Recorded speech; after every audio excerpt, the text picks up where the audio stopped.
প্রতিদিন সকালে যখন গরম গরম রুটি তৈরি হয় তখন তা শুধু ক্ষুধা মেটায় না, ভরিয়ে তোলে মনেরও প্রশান্তি। কয়েক মুঠো আটা, একটু পানি আর একটু ধৈর্য, এই নিয়েই শুরু হয় রুটি বানানোর গল্প। মসৃণভাবে গোল করা যেন জীবনের গতির মতো চাপ, সমতা আর মাধুর্য একসাথে।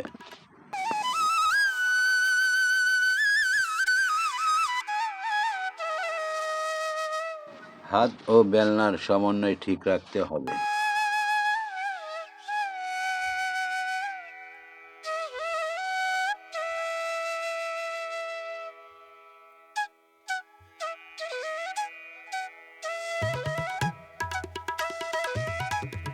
প্রথমে ছোট করে বেলুন, পরে ধীরে ধীরে বড় করুন, চাপ যেন সব পাশে সমান হয়।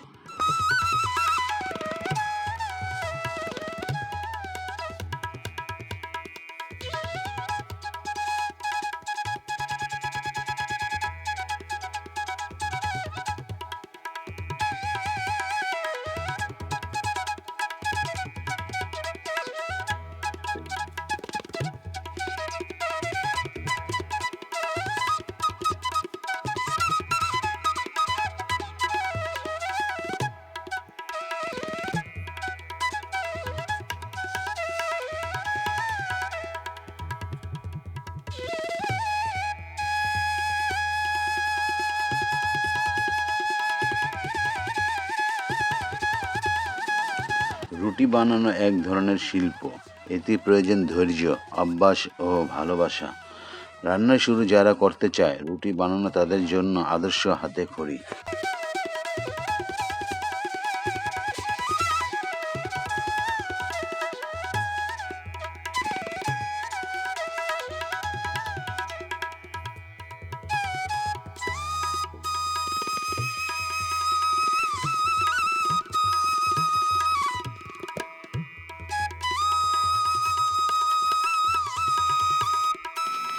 রুটি বানানো শেখা মানে শুধু রান্না জানা নয়, এটি ধৈর্য, যত্ন আর নিজেকে গড়ে তোলার একটা ধাপ। আল্লাহ হাফেজ।